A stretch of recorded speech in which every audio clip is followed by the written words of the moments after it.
Welcome to the Mrs. R Relevant Daily Draft Podcast, brought to you by the Draft Professor. Joined by Jerry Ostroski and Owen.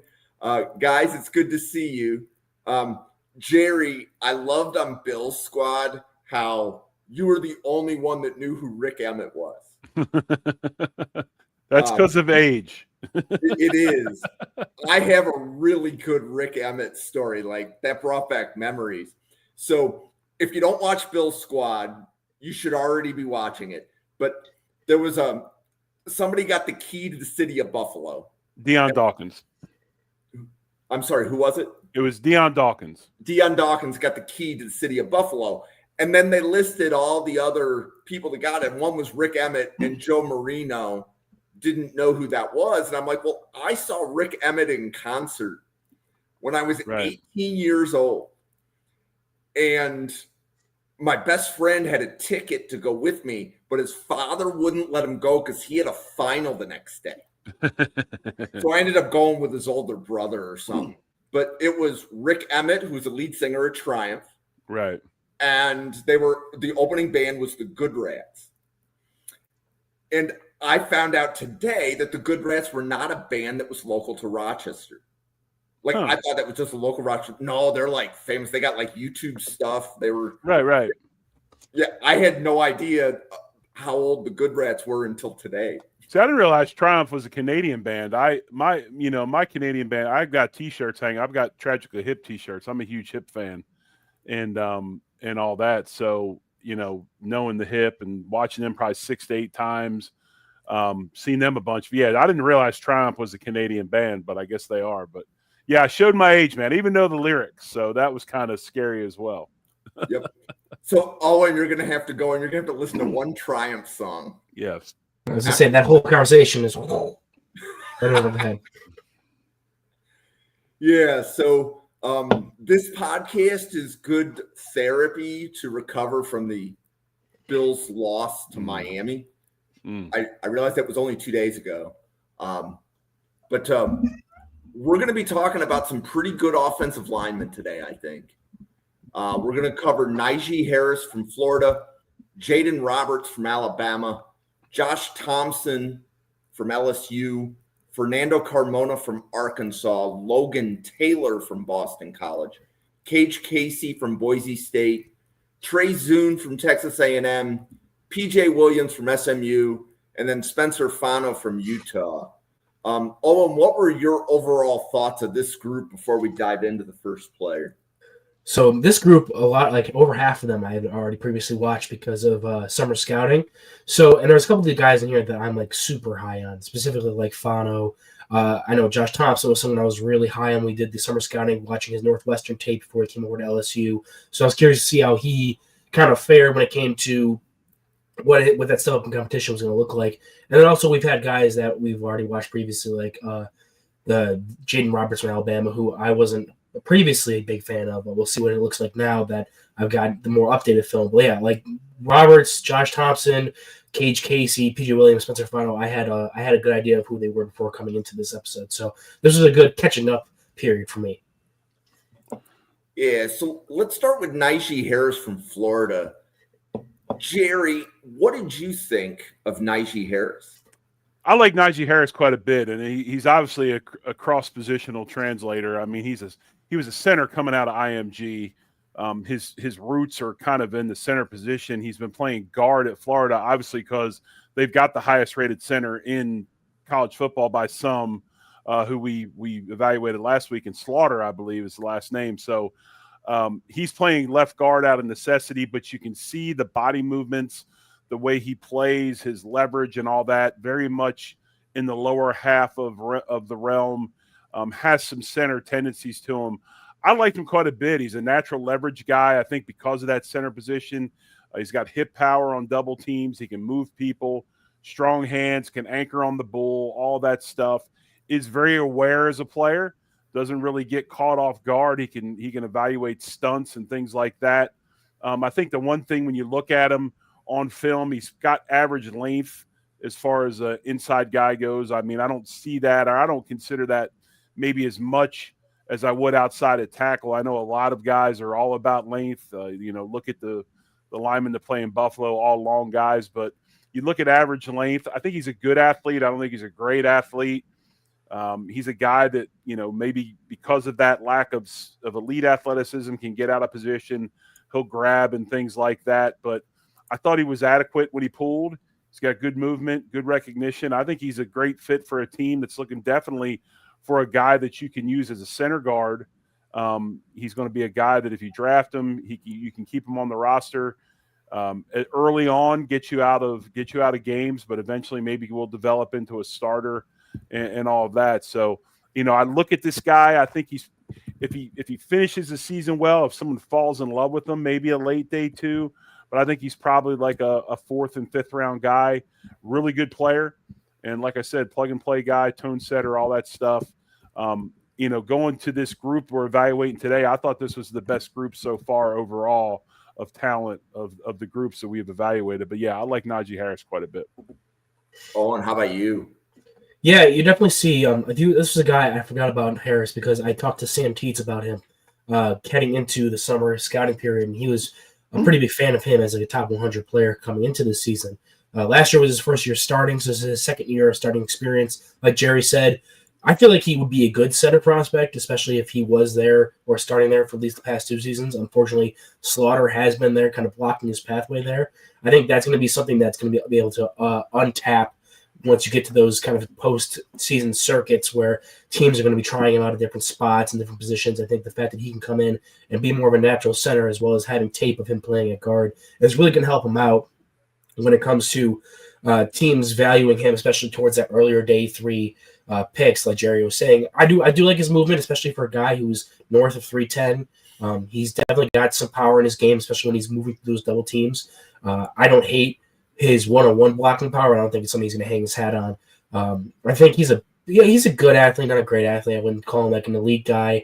If he was like, especially comparing him next to Slaughter, it's not something that really pops out to you when you're evaluating them back to back like we were last week to this week. So he's a guy that this is your classic. You draft a guy in early day 3, and you have a spot that needs open competition on your offensive line, and this dude finds a way to get in as a starting rookie because he's just got a lot of those intangible stuff. Sure, there's some things he needs to work on.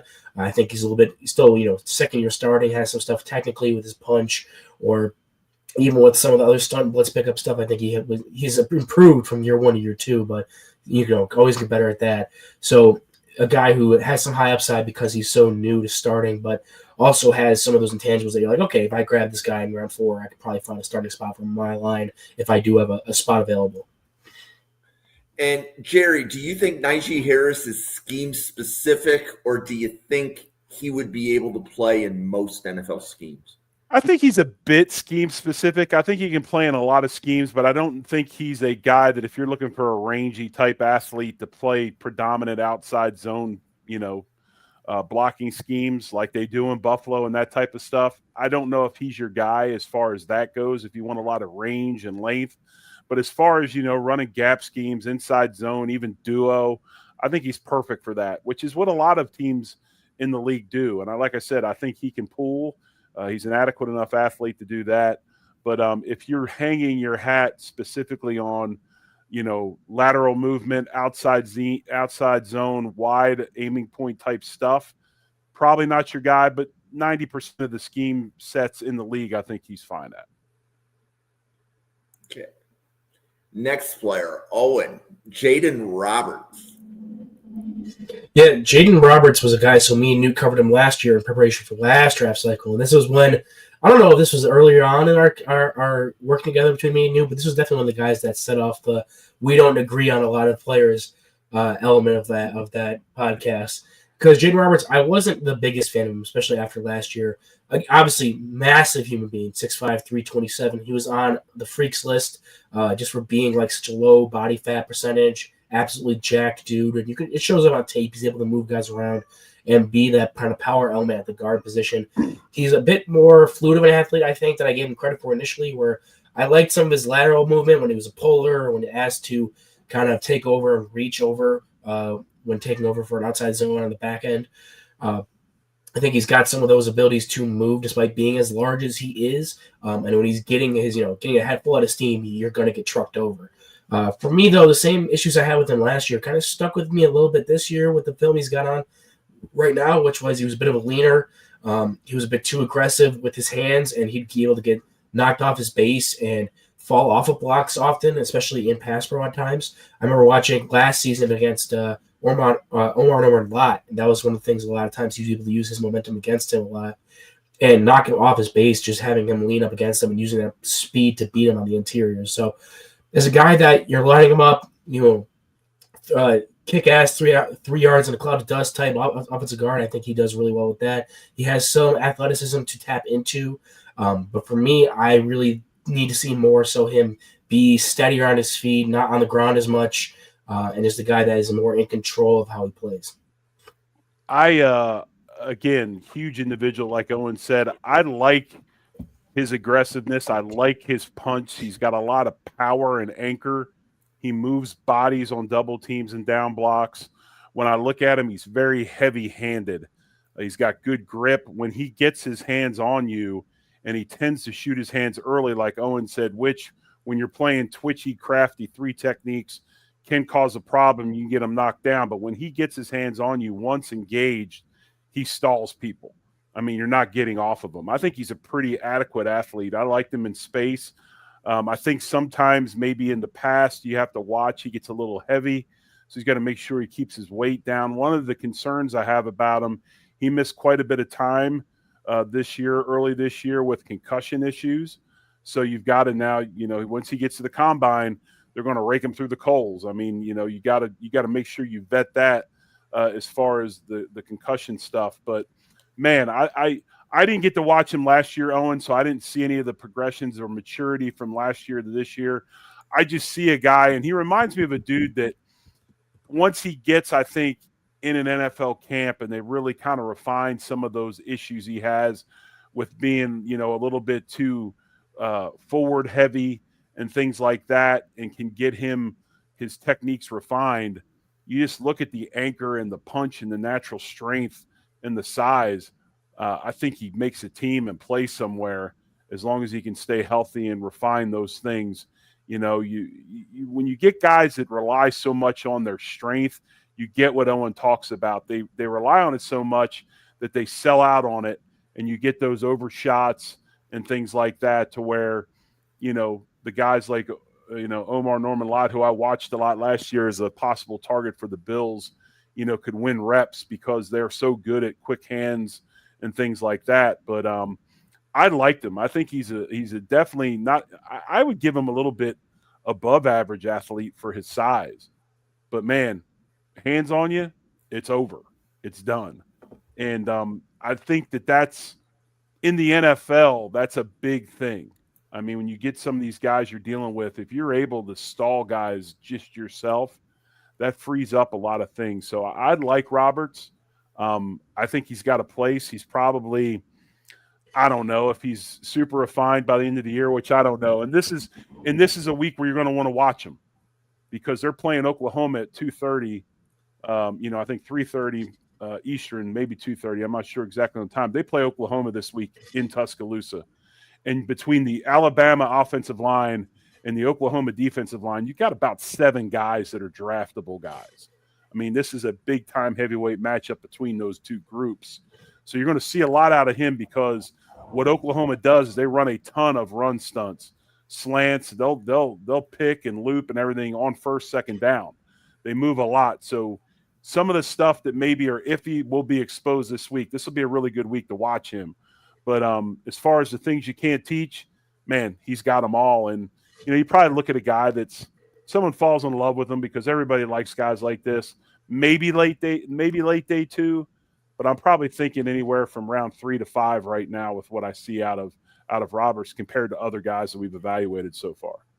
So, yeah, Jerry, I was listening to you, and I was trying to figure out, does Jerry like Roberts or Harris more? You answered it there at the very end, but you had me on the edge of my seat. So you have Roberts a little bit ahead of Harris. Yeah, I do. And I think the biggest part is the length of it. I mean, 6'5", 327, the strength he brings.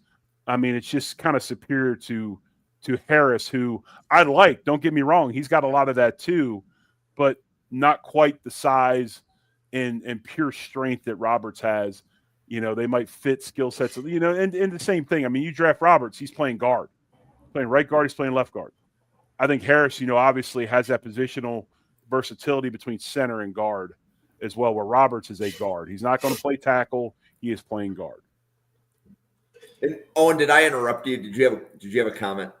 Well, no, I was just gonna kind of double down on what Jerry was saying. Was like, yeah, with Roberts, there's not a lot of more players on this list. Obviously, we have some Top Gun guys on this list coming up eventually. But when it comes to traits, his ability to get hands on and take his hips, and then the guy's just done for the rest of the pass rush rep if he can get you. If you try to bull rush through him, or he's able to kind of sit on that, I think that's going to be one of the best single traits we evaluate of any of these guys in this class, especially with that combination he has and his ability to use his weight for that.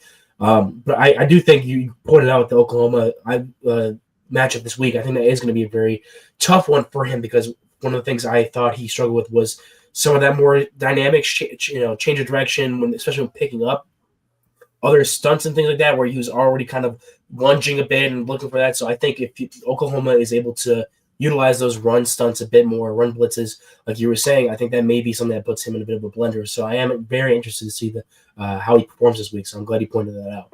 And then also, you know, you look at last season and where it translates to this year. You know, PFF again, like we'll always preface it saying it's not the be all end all, but it's something you can use as a guide. Out of returning Power 4 interior linemen from last year, he ranks 5th among returning players this year in 2025 at a 78.6 PFF grade in 2024. So obviously he's had some success. Yeah. So next player, Josh Thompson from LSU. So Josh Thompson transferred to LSU from Northwestern. And as Owen said in the beginning, nearly everybody that saw Josh Thompson's Northwestern tape, like, we definitely wanted to see him at LSU. Jerry, what was your first impression of Josh Thompson? My first impression of Thompson is he works his rear end off. I mean, he is a finisher. He is a guy that is constantly moving forward. He's going to latch on and try to run you and finish you. I think he's an effort guy. I think his effort and his desire to finish make up for some inabilities. I'm not sure just how – I know he's 6'5", 315. I don't know how naturally stout he is. Might be a little bit long and thin. I don't think he's a big, heavy-set guy. And I'd like to see arm length verified at the combine. I'm not sure how long he is in the arms. But when you see this guy he's a player that like I said has that effort. He's got good quickness in his feet for a guard. I think he's a guy that can do multi-versatile things as far as schemes go. I don't know if he's a really when you look at him, is he a natural? There's two ways to move people. I think the guy we just evaluated is a dude that can grab you and move you just continually physically.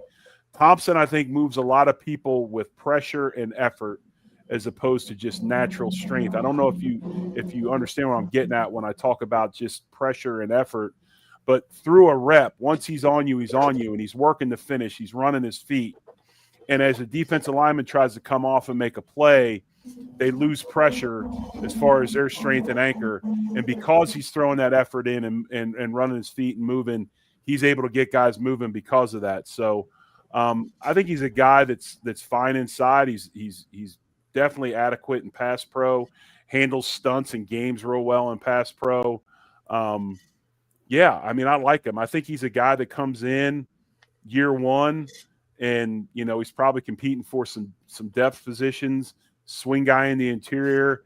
And then as they develop him, maybe get him a little more stronger, a little thicker, put a little weight on him, refine his technique. Maybe you get a quality starter in year 2, year 3. But I like the kid. And a big part of it is I think there is a place for these types of guys, these attitude guys that play with a lot of effort and a lot of want to, and he has that to me. Yeah, former right tackle at Northwestern. I don't know if it was Jim. I don't know if it was on one of our podcasts or if it was someone I knew personally, but someone said he had some kind of attitude issue while he was at Northwestern, but I couldn't really recall what it was. But probably had to go to class and study. I was gonna say, Yeah, so there is a character flag. I believe Northwestern was not upset to see him go. I think is the way that somebody put it. Right. Okay.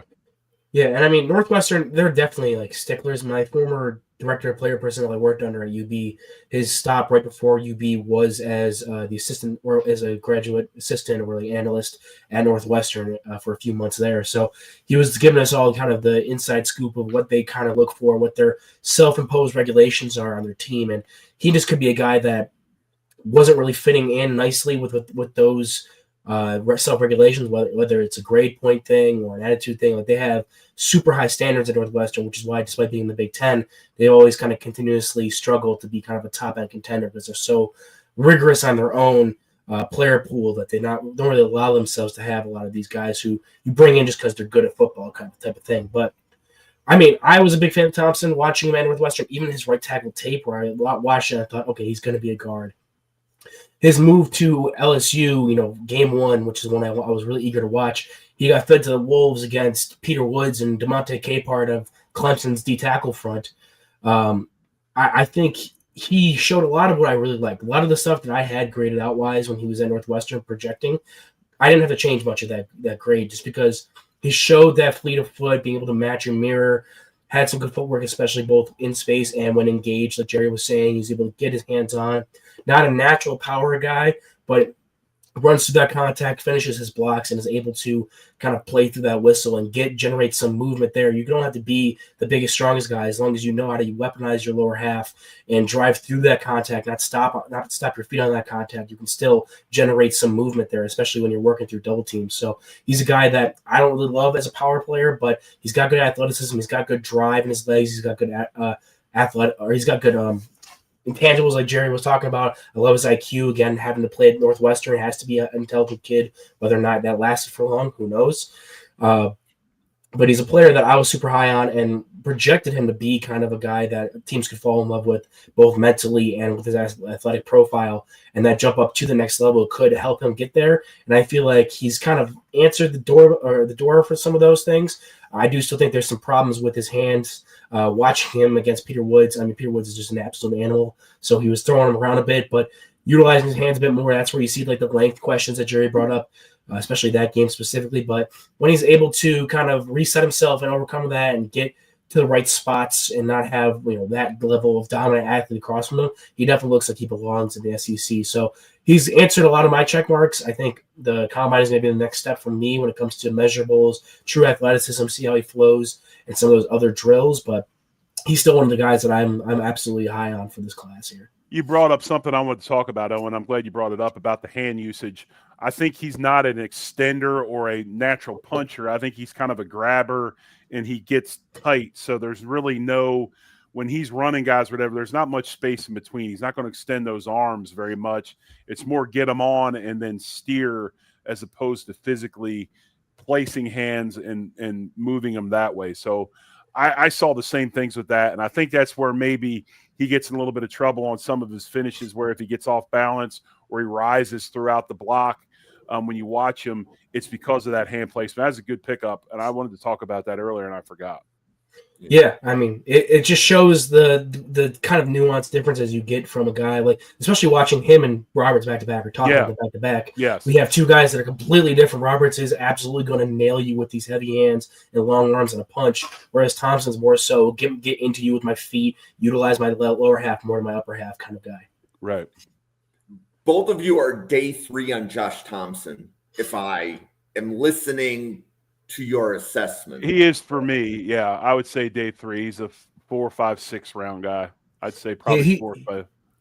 He's on the higher end of day 3 for me. I could definitely be convinced he's a low end day 2 guy. If I see a bit more games, especially against some more higher end competition. The Clemson game kind of gave me some pause, especially with his power and his anchor profile against the top end competition type of guy. So I think Jerry was right on when he said, like, if he's not going to be drafted into a team that needs an immediate starter and he's allowed time to kind of sit on the bench and get some more weight on his frame and develop some more power in a pro strength and conditioning system, then I think that would be where you get a lot of your benefits. But if you're drafting a guy in the third round, you're expecting him to be a starter right away. So I think he has a bit to go with that. So I'd definitely be high day 3 on him.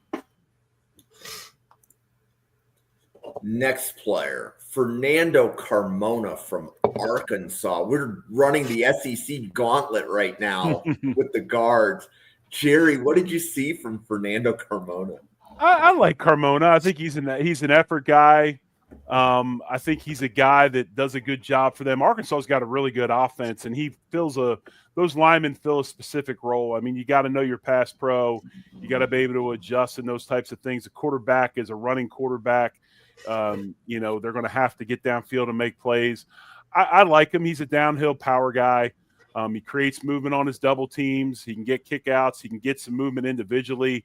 He's got some anchor versus a bull rush, gets his feet in the ground and everything else. I think you look at him, he's got length limitations, obviously. He's not a tackle. He's a guard because of those length limitations.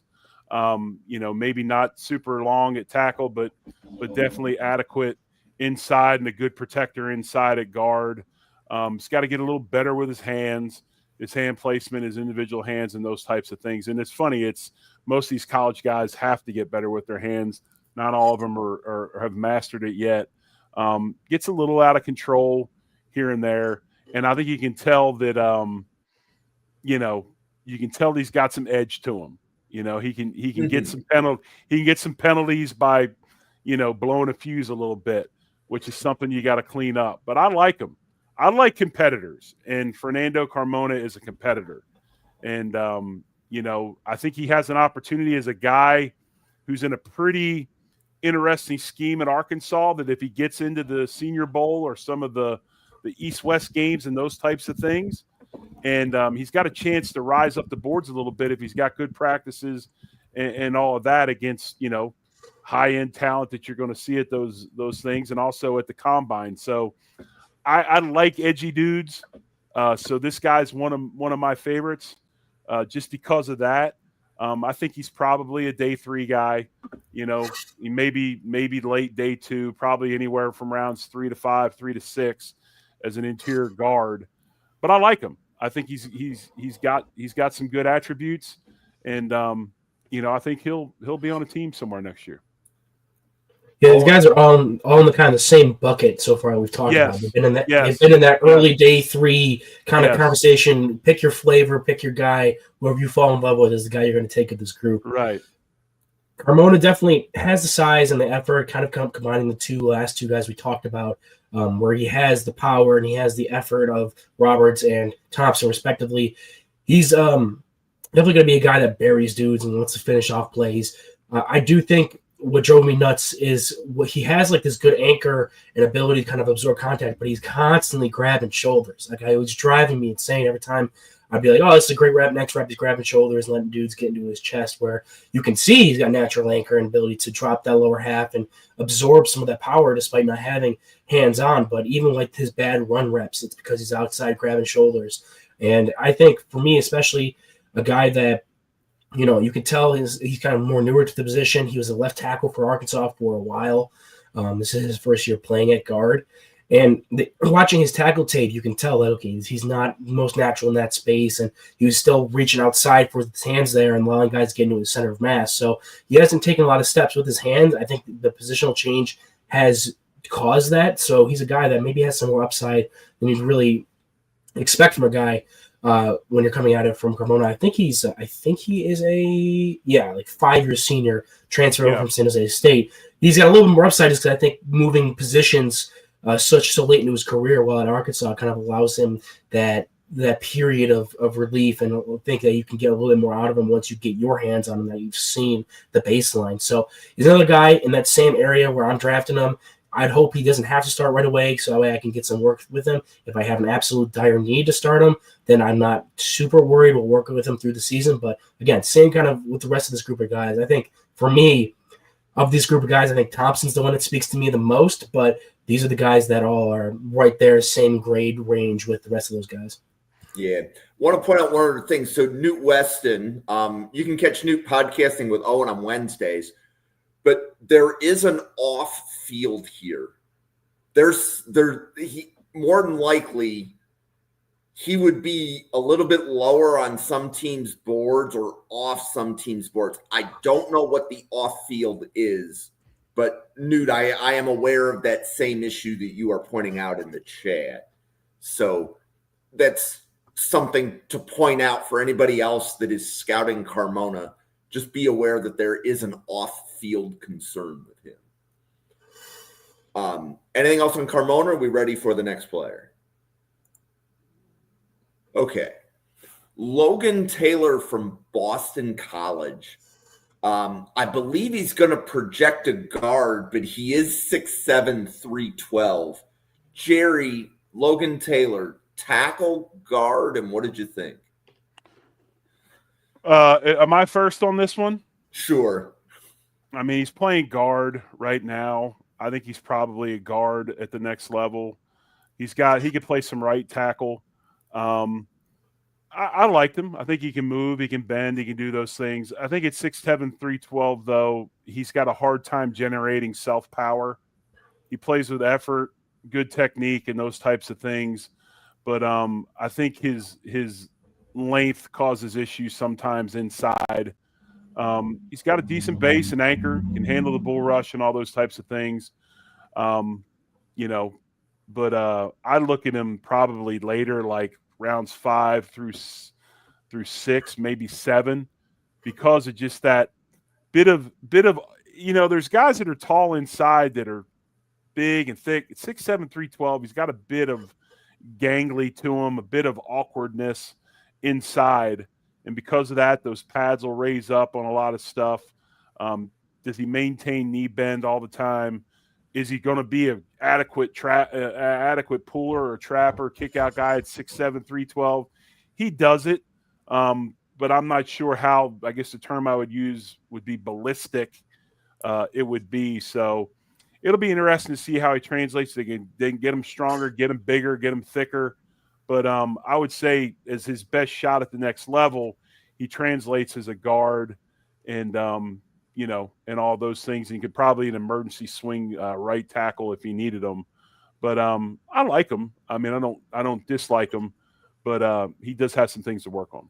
Is he the lowest of the 8 players this week for you, Jerry? No, he's not. Okay. He's not. Okay. He's towards the bottom, but he's not. Owen, what did you think of Logan Taylor? Yeah, so first of all, I just gotta say that I can clearly tell I'm the youngest one in here because every time Jerry would say he's 6'7", I was doing the stupid hand thing, and I was 7. I had no idea what that was until all my little freshman sophomore players we had a call that this was the hand motion for it, and they started like, can we change it to 6'7"? And I'm like, no, what are you talking about? But now I can't unhear it because they just yelled it every year all throughout the year. So. But 6'7" tackles playing guard, man. I mean, we covered the guy from Pitt earlier on in this series. Yes, that's a good call. Yes. There's a lot of guys that are going to be that in that taller range that we're going to be trying to project inside a lot in this class specifically. And I'm not the biggest fan of it. I know I was a big Jack Nelson guy last year from Wisconsin, but he was like 6'7", 320, 330. Like he was in that upper range of weight. Whereas you're going to be a guy that is 6'7" and playing on the interior, you need to also pack on that muscle, like Jerry was talking about. Where you're 6'7", 312 on the tackle, yeah, that can live, that can survive. But he just doesn't have the length to play out there consistently. So you're gonna need to play a guard, but you're gonna need to fill out that frame more. So I know you're playing it right now and playing it adequately. But I think for me, a lot of what's going to come down to whether or not I want him to be a more highly touted draft pick is going to be, can he fill out that frame and meet some of the more measurable stuff that I'm looking for? Especially like when you get to the combine, are you going to be up in weight there? What's your bench press is going to look like? How are you going to rep that with the shorter arms? Are you going to be able to figure out some of those things and look more the part of being an interior player as opposed to a tackle that's forced to play guard right now? Okay. Next player. Kage Casey from Boise State. So, Owen, you had said that you had seen Kage Casey when you were doing summer scouting. Yeah, so I think it was when we were doing the top 5 lists. I forget who I was doing that with. But we did top 5 tackles. Who was the other podcaster I was with, the other draft professor? Yeah, I believe that was Taylor. Yeah. And he had him in his top 5 for that time being. Right? He was either top 5 tackle or top 5 guard. Coming off the Ashton Genty season, where I feel like he kind of got thrown into the spotlight because of that. And you got some good looks at higher level competition because Boise State was such kind of a wagon last year with Genty leading the way. And this is going to be the type of offense that he's going to excel in, especially with Casey. I think he's going to have to kick inside the guard. Like I do like some of the reps at tackle at times, but for me, having him be a guy that's interior, be able to down block and attack, be a bit more aggressive that way, keep some leverageability and not have any questions. I have some questions about his length, high effort player. So I think a lot of the stuff you saw with him clearing out lanes for Genty his last season for Boise State and continuing to do so this season, I think will generate better once he's inside, especially when that level of competition starts to go up, which you saw a bit of that. His struggles at tackle when he ended up playing against Abdul Carter last year and some of the higher end players that he ended up having to face on the boundary. I like Casey a lot. I think Casey's a really good football player. I like his size. I like his bend. He's flexible. I like his technique a lot. His step sequences are on point and really good. His body position is good. His hand usage is good. Where he gets in trouble, like Owen's already talked about, I'm not sure about length overall as far as arms and stuff like that. He's going to have issues with the longer type of defensive ends, with the long arm stuff and some of the ghost rushes, chop lifts, and things like that. That's stuff that's going to bother him. I think if he had to play right tackle, he could and would be fine because you're not playing against the other team's usual premier rusher. But obviously, you kick him inside, he becomes a very, very premier talent at guard. I like the guy quite a bit. I like his effort. I like the way he plays. Like I said, all those things.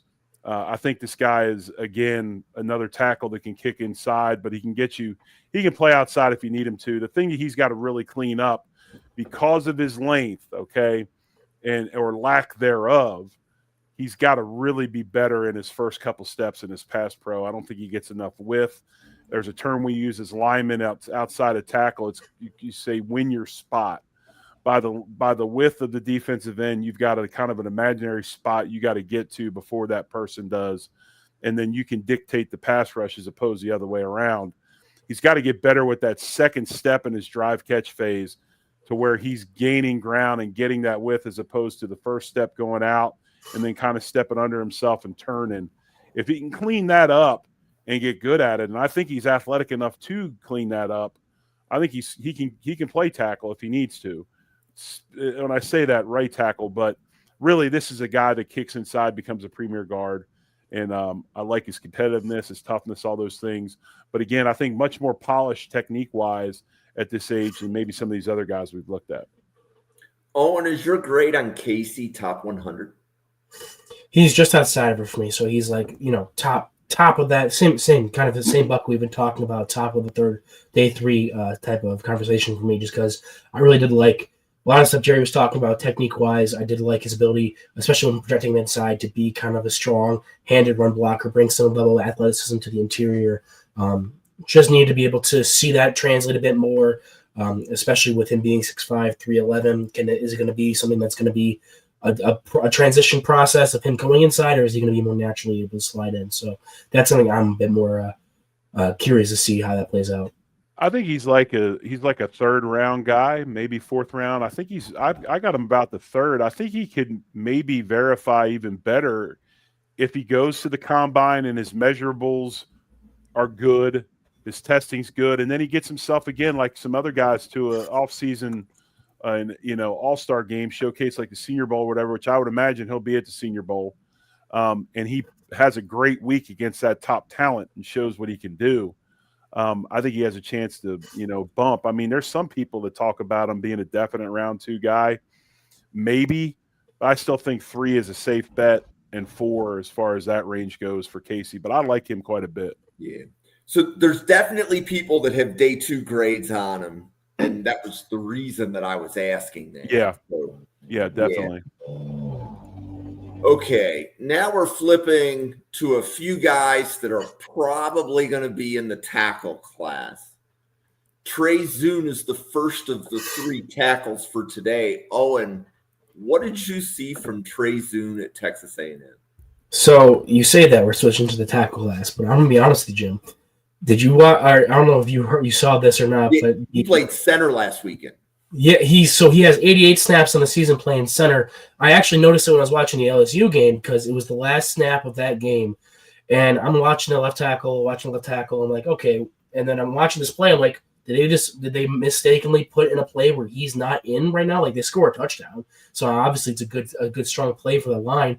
But I'm not looking at that entire left side of the line. I'm like, where is this guy's number? Did they move him at tight end or right tackle? No, he's at center. And then I go and watch the Missouri game where he's playing the majority of that game at center. And I had some stuff with him at tackle where I felt like he was struggling a bit with the space and not being as fluid as I really, really like him to be, especially when he's going to be outside. And he's not the best athlete in the world, I think. That's my problem, especially with like getting out of the stance and getting into guys. His movement, his depth in space, being able to adjust to the speed rushers especially. He was able to give up the outside and allow the inside counterback again. So moving him inside was something I didn't know if he would really be able to do just because I didn't see that on tape with him at guard. I thought he was a career left tackle until this season when he started snapping and playing center. And while I still think he's not a phenomenal athlete for that position where you still see some issues with him getting out of the stance, getting at the blocks, and he's not Jake Slaughter out there. I'll give you that. But as a guy that if you're running some power gap stuff and you want a dude who can get upfield and hold his own one-on-one with a blocker interior, especially these bigger kind of nose tackle types, I would trust him to be able to go in there and do that a bit more than I would at like maybe offensive tackle. So I think he's got some limitations to his game, especially on the inside and even more on the outside. So that's why I think I like him a bit better as a center than a tackle. But I do think he does have some nice floor there when you're looking at maybe finding a spot. He can probably find a spot to play at all 5 positions if you ask him to. I look at Zuhn and I think that if you grade him strictly as a tackle, it's probably round 6 or 7. I think he's limited as an athlete. I think he's heavy-footed. If you watch him run down the field to chase some plays, he kind of lumbers a bit. I don't think he's athletically where he needs to be a tackle in the NFL. When I look at him inside, I could see him playing some guard. Honestly, now that I see him playing some center and all that, I think he might translate there better than anywhere, honestly. I wasn't a big fan of Zuhn when I watched him. I think his footwork, his foot speed is average at best, and that's going to kind of limit him as far as that tackle stuff goes. Really old school 2-hand puncher all the time, which you can't do outside of tackle in this league. You've got to be independent hands. You throw 2 out there all the time, they're going to get chopped, swiped, and you're in trouble because he doesn't have the athleticism to recover the way some of these other guys do. Now, he is a guy that's a 3-year starter. He's been was on the 3rd team All ACC. He's a captain. He's got a lot of intangibles with him, and I think he is an attitude guy and wants to finish. But the lack of athleticism is my biggest concern, which causes those issues in some of the finish in the run game where he falls off, doesn't have the torque because he's on the ground because he can't keep up and all those things. So if a team brings him in, I think he's going to be a guy that they're going to try at a lot of positions to try to figure out where he fits best. Honestly, he may end up finishing as a center, maybe a center and a backup guard. I'm not saying he can't be a starter in the NFL, but he's got some things to work on quite a bit. And I think probably another guy that's really going to have to shine, at the combine as far as not running necessarily the 40, because I don't expect his 40 to be very good at all. But in those 3-cone drills and short shuttles and all that stuff is where he can prove that maybe he's a little more athletic than he looks on film. Okay. Next player, PJ Williams, tackle from SMU. Jerry, what did you think? I love this dude. I think he's really good. He's really athletic. If you watch SMU, they run a ton of tunnel screens and screen plays and stuff out in space. He has no trouble translating, step down inside, punch that defensive end inside, get outside on the screens. He brings his own power. He's heavy-handed. He'll move people. He's got range and recovery. Lots of things to like about him outside of right tackle. I think he is a tackle. I think he can play inside at guard if he needs to. I think he's a power right tackle on a team that really covets guys that are aggressive and will get after people. He competes, so I like him quite a bit. I thought he was good in pass pro. Again, like I said, brings his own power, anchor, all those things. I think he's a really good player. If you moved him inside the guard, I don't think that'd be an issue. I think he'd play inside a guard very, very well. But I watch him and think he's got a lot of upside to be a starter at right tackle in certain on certain teams. And if you watch him, I think everybody, a lot of people should watch this guy. I think his athleticism, the way he can play outside in the screen game kind of shows just what type of athlete he is. He's got some twitch to him and also that power. So, I like him possibly in day 2, maybe early day 3. I don't think he's leaving round 4, honestly. And I do think he can get better. That's the other thing. I think he can get better. And even though he plays predominantly in a 2-point stance, I have seen him in a 3-point stance, and I think he can do that as well, and everything else. So I like this player a lot. I think he's a good one. So, Jerry, it took us 7 players today before you started talking about somebody that was playing in a 2-point stance. I just thought, that was my observation from that. I can't not watch players now without thinking, okay, is he in a 2-point stance or is he in a 3-point stance? Every single time now, when we're getting prepped for these episodes, I'm trying to prep to see which one of these guys Jerry's going to limp ass for not being able to touch the ground with his fingertips. Well, it's funny. Some guys you see in a 2-point stance, who's our right tackle at Miami? Francis Maligoa. Yeah, he can play in a 4-point stance if he had to. You can just see it in what he does. There's some guys in 2-point stances that can barely get in 2-point stances because they've got no ankle mobility, no hip mobility, and they're stiff and they're playing in these offenses that are more worried about taking up space than actually physically moving people. This guy here has that ankle mobility and bend and all those things. He can do what he needs to do, whether it be in a 3 or a 2-point stance. Yeah, PJ Williams is one of those fun guys. Him and Thompson were the two that came out of summer scouting kind of high, thinking I was going to be higher on than a lot of people. Apparently not. Jerry loves him too. With PJ, I think I was watching Louisville for last year's draft. I think he was one of the earliest guys I got onto because I think I was watching the Louisville game and to watch some Ashton Gillette film.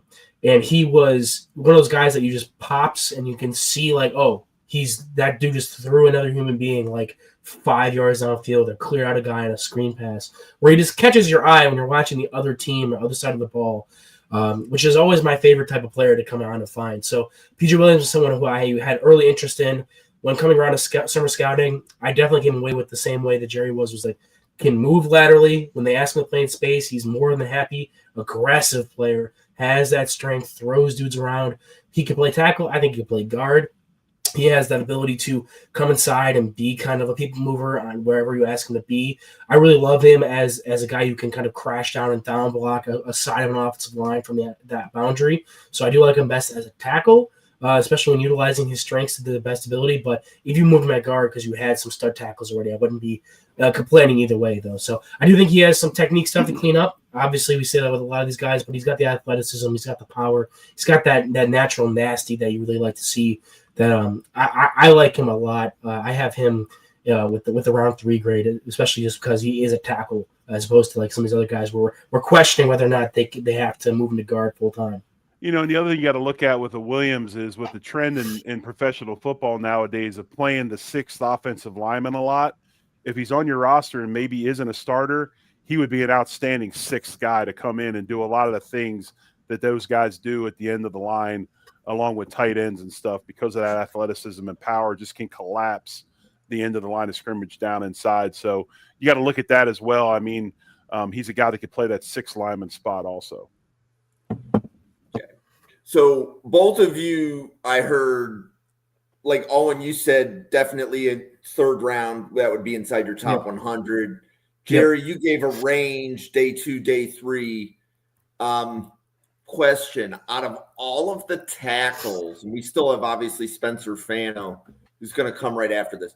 Out of all the tackles, the players that would be definitively a tackle when they're drafted, is he one of the 5 best tackles that we've talked about? This is odd for me to say this. I think he's one of the 5 best tackles if you covet power tackles. Okay. I kind of look at these 2 groups. I kind of look at tackles nowadays in 2 groups. I look at Spencer Fano, who we're going to go ahead and evaluate here in a few minutes, as more of the longer movement type tackle. If I want a tackle that's a power type guy that can do a lot, is good in movement as well, but you want a guy that's going to move people in the run game, this is my type of guy, okay? I look at PJ Williams as more of a Leon Searcy type, if you remember him from back in the day with Pittsburgh. Could take his hands and stick them through your chest. That's how I see him. A guy like Proctor would be one of those guys. So I'd say he's one of my favorites in that power group, as opposed to maybe a Shelton, Fano, those types of dudes that are longer, more run-oriented, pure pass pro type guys. Does that make sense? Oh, it does. I'm learning something as I'm listening to you. This is like first-class content here, Jerry. Well, you're welcome. I try my best. Owen, where does PJ Williams sit on the tackles that you've evaluated so far? So right now he's in the top 10. He's not in the top 5. He's in that back half of the top 10. Just because I've also graded most of the top guys. We'll talk about Fano in a second. Also Lomu, Maui Goa, I'm counting as a tackle, and even some of the guys that we haven't gotten to yet, like a Caleb Tiernan, and obviously we've also talked about Isaiah World and Proctor and all those other guys. So he's in that second batch and that second group where all those other guys, I think if you took them in the first round, you'd be pretty okay with that. Whereas PJ Williams is that second wave. Okay, you missed on those top end players, those guys you have some elite skill sets as well as not being too far back. He's just is a bit too messy with some of his reps technically. Where I think that if you brought him in and had him as your 6th offensive lineman for the first half of the season, and then he eventually works his way into being your starting right tackle, I think that could be the process. But I don't think he's a clean, day 1 starter projection type player right now. You see, I put Maui Noah and Williams in the same category. I think Maui Noah is a people mover and a guy that's going to have no problem translating either inside or at right tackle. I think if somebody drafts him to be a right tackle, that is more than okay. I know that, and I had him, I said the same things. I look at him as a premier Pro Bowl guard. But, I think he could play right tackle very easily and be just as good. And maybe as he ages, bump him inside to counteract, age and wear and tear. But I see Maui Noah and Williams. And again, is Williams like I'm saying a first round guy or second? No, I'm not. But I categorize by body types and style of play, maybe a little bit more than just what position. Okay.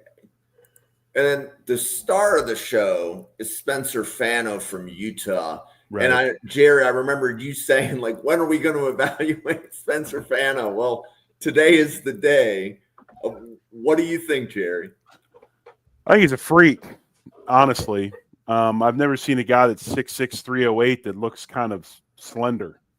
And he does. I mean, there's no sloppiness to him whatsoever. He's a guy that moves like a defensive end, probably as a tackle. His movement skills in his pass pro are superior. And it's funny because you watch him in pass pro and his techniques aren't necessarily super clean and super solid, but he's so athletic and so naturally strong that he gets away with it because of just being superior to who he's playing against. I think he's a guy that translates as a first round. This is a first round guy, one of the cleaner guys that you see, like a Maui Noah. I mean, just a clean player, plug and play at right tackle, Pro Bowl caliber type guy. Some people see him as maybe being able to kick to the left side. I wouldn't put that past him. I think he's got those kinds of feet and that type of athleticism, but, he's got torque and power through his hips. He can bend. He's got ankle flexibility, all those things you're looking for. He wants to finish. You watch him with his linemen. They communicate very, very well. They're able to pass off stunts. This guy is a clean evaluation as a first-round guy for me, more so than some of the others we saw that maybe play out of control and that type of stuff. There's no out of control with Fano. I mean, everything he does has purpose. His movement has purpose. And I think he's probably a top – right now, if I was to guess, I'd say he's probably a top 15, definitely top 20 guy this year in the draft. I think he's a guy you draft, you put him at right tackle. If you need him at left, you put him there, but you put him at right tackle and just say, okay, we've got that figured out. Now we worry about the other 4. Okay. Yeah, this is a guy I got into early on because I was trying to catch up with when I knew was making some videos for my channel over the summer, doing his summer scouting rankings, and he had Fano, and I was just kind of covering his top 10s, kind of get caught up with that, and he was a dude who just popped immediately to me. Like the fact that he was 6'6", 308, and he's, this is going to sound weird, but this was when I was just freshly out of work in the actual scouting office. So the first thing I saw was like, wow, he's a little light in the ass. Like he just looks a little thin. Like Jerry was saying, he's very pared down. He's not like these big hulking masses of dude. But the fact that he's that pared down and he's able to get off the ball and still move dudes and plays with a nasty streak at times where he's wanting to bury guys, get out in the space, run his feet through contact. Not only does he have some natural strength to him, but he's able to get out of the stance and get into you before you can get out of your stance. Like he pairs that well, that strength well with that athleticism to then bury guys. I felt like his technique definitely needs some rounding, some polishing there. Those Texas Tech edge rushers kind of took him to school a little bit this year, especially on the inside counters. Yeah, he was I able watched to that game. Yeah. Set outside real well, and then they were spinning inside and kind of terrorizing him all day. But every other game you watch, he's on top of it. He's able to mirror match so well that even if he doesn't get a clean strike on right away, he's still in front of those guys. And to answer, I'm high on Fano. He's my highest graded tackle at this moment, and he has been since I first watched him this past summer. And his kind of continues with that despite watching some updated film. I think he's still that top 10 or top 10 grade for me. He's got a blue chip grade. And to answer Newt's question in the chat, going back, I just went back and looked through my big boards from 2024 and 2025. The only offensive tackle that I have graded higher than the Fano is Joe Alt from the 2024 class. So I liked him better than any of the true offensive tackles last year. Even with Will Campbell, I felt like he's just being more of an actual offensive tackle. Coming out of college, I did less question marks with him than I did with Campbell, even though Campbell was a stud. So he's my second graded offensive tackle over the past 3 seasons. When you see a guy like Fano, you watch him and he's so athletically superior and he's got all the bend in all the right places and plays with such efficiency, it can somewhat look boring. I mean, some of these guys you watch play and they've got to put so much effort into things. It's almost like a yard sale. There's just crap everywhere, right? There's just hands and arms and just crap all over the place. And you watch Fano and you don't have that. And sometimes you get lulled to sleep like, oh, he's kind of blasé, or maybe he's not as urgent, but it's not that at all. It's the fact that he's so efficient in his movements and the way he plays, and it's so effortless. It looks that way on film. And but yeah, I right now, out of anybody we've drafted, probably even more so than Maui Noah, he's probably the highest rated guy I've seen. So Jerry, who would be graded higher for you, Maui Noah or Fano? Fano. That's what I was just saying. I mean, out of the guys I've seen, okay, I think Fano is, and I think Maui Noah is clean as can be as well. I just think that none of us are sitting here saying Fano is going to be going to guard. I mean, when we look at Maui Noah, some people think he's going to get kicked inside automatically. Some think that he can play right tackle. I think he can be fine at right tackle until they need him inside. I don't, maybe there's some question marks there with Maui Noah that there's no question marks with Fano. I think the only question mark with him is if they had to, could they play him at left as opposed to just playing right tackle. But of all the guys we've evaluated so far, he's my highest rated player. Okay. And then Owen, Fano or Maui Noah for you? I'm high. I'm there with Fano. I mean, Maui Noah. Is it Maui Noah or Maui Goa? Because there's a G in it. Maui Noah. Maui Noah. All right. It's an N sound, not a G sound. Gotcha. Maui Noah is my second highest tackle in this class, but there's a significant difference between him and Fano for me. Like, not significant as in like I think he's far and beyond way better, but like I have him with the top 10 blue chip grade. Maui Noah is like higher end of just the true first round grades I have. So I have Fano as my favorite so far, and Maui Noah. I think the question marks with him, maybe playing inside. I agree with Jared that I think he can play outside at right tackle. I'm not super questioning about that. Similar to where I was with Campbell, where I felt like he could play tackle, but maybe I'd like him better at guard right away. But with Fano, there's no question. I think he's going to be a stud at right tackle, and if you want to move him to left tackle, I'm sure he could figure it out with how good of an athlete he is.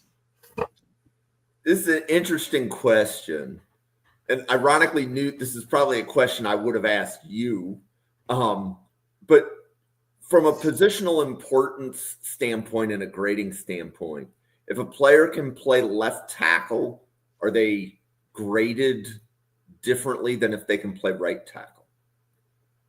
I would say in some cases they are. In my case, I don't care.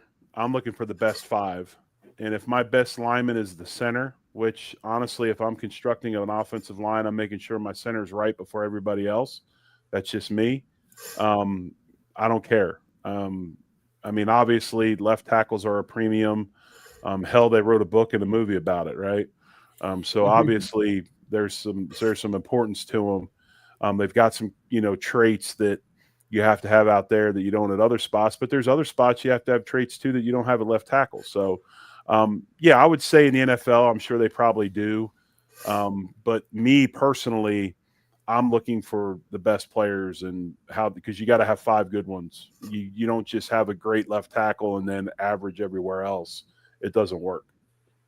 Yeah, I think for terms of grading purposes, I do have a positional multiplier, but it's specifically for offensive tackle, not like left versus right, because a lot of times when you're talking about a guy who's playing right tackle but can't play left tackle, that's going to be reflected in when you're grading them on the athleticism part of it, because that's usually what's preventing them from playing that blind side. Like, they can be a right tackle in college, and you're just like, well, I just don't think he doesn't have the juice to play at left tackle, and that'll be reflected there as opposed to making a unique multiplier because you think that guy could play left tackle versus one guy can only play right tackle. Usually that's already represented when you're coming in with a grade. Because you could be in a situation like I was in college. We played strong and quick side, so we actually flip-flopped. So I played right tackle on the right side and the left side every game, and then I bumped inside the quick guard and played right and left side according to formation. So, so we used to do both when I was in college. So it depends. But, I would say in the league there's definitely some prejudice as far as, left tackles over some other positions. Okay, so the offensive lineman that we're doing next week, next week I think is going to be a pretty solid group just like this today was. Chase Basantis from Texas A&M, Max Ihinacore from Arizona State, BJ Williams from Pittsburgh, Ben Taylor Whitfield from TCU, Xavier Chaplin from Auburn, Austin Barber from Florida, Caleb Tiernan from Northwestern, and Jennings Dunker from Iowa.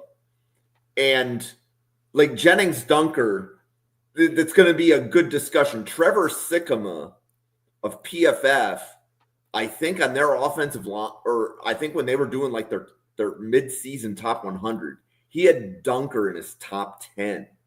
Not top 10 offensive lineman, top 10 overall. If you study Iowa, and I've studied Iowa, that is how you play offensive line, in my opinion. They get after people. There's not a whole bunch of short foot chopping going on up front. They get out of their stance and run. And, of course, you would have to figure they would play that way with Kurt Ferentz being their head coach. They're still doing 1990s NFL stuff at the college level. They've changed some things, but no, Dunker is a very good player. Yeah. And then the week after, we're doing Bo Stevens from Iowa. So we're going to have a couple of Iowa offensive linemen back-to-back weeks. So we definitely have Oh, and then we also have Logan Jones from Iowa. I was going to say, one of the guys we covered last year came back. I couldn't remember if it was Connor or Jones. Yeah. So we're covering 3 Iowa offensive linemen the next 2 weeks. So sounds good. Yeah, we've got some good players. Why don't we pause for a second? Jerry, do you want to let everybody know about all of the other podcasts that they can find you on? Yeah, so obviously I'm part of the Overreaction Buffalo Sports Network, and we've got shows all week long. My show is Wednesday nights with the NFL XM Sirius NFL host Sig Fracassi. It's called 7 Days to Sunday. We do that on that'll be tomorrow night.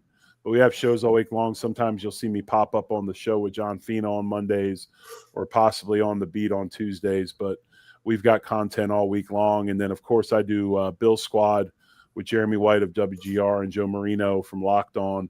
We do that on usually Thursdays and then instantly after the game. But this weekend, because I was traveling and Jeremy was traveling, we did it on Monday afternoon, did our game reaction to Miami yesterday. So doing that. And then I did it in one today that they started now called it's called NFL Pro Squad.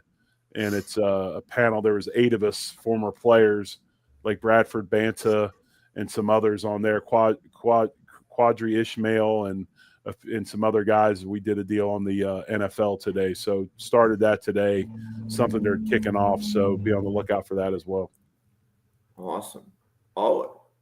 Yeah, so you can find me here, obviously, on Tuesdays and Wednesday nights at 9 p.m. Tomorrow we'll be covering a bunch of D linemen, me and Newt Weston, who was in the chat there. So that'll be fun to come back and get another 8-9 guys knocked out for this upcoming draft class. But other than that, over on YouTube at Weekly Huddle, it's kind of a dead zone right now. We're working through it, but we'll get some stuff up there eventually. And then also on Twitter at Weekly Huddle, you can find some random enough thoughts or hear me complain about how the Sabres are terrible. And I'm at this point so sick, I might as well be on their injury report too. So Owen's playing hurt, man. Yes, that's good.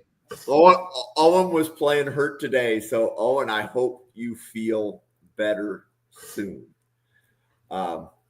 Welcome to the Draft Professor. If this is your first podcast that you have caught with us, we're here every day, twice a day. 7 p.m., 9 p.m. Eastern every weeknight, 10 a.m. Saturday morning, 9 a.m. and 10:30 a.m. Sunday morning.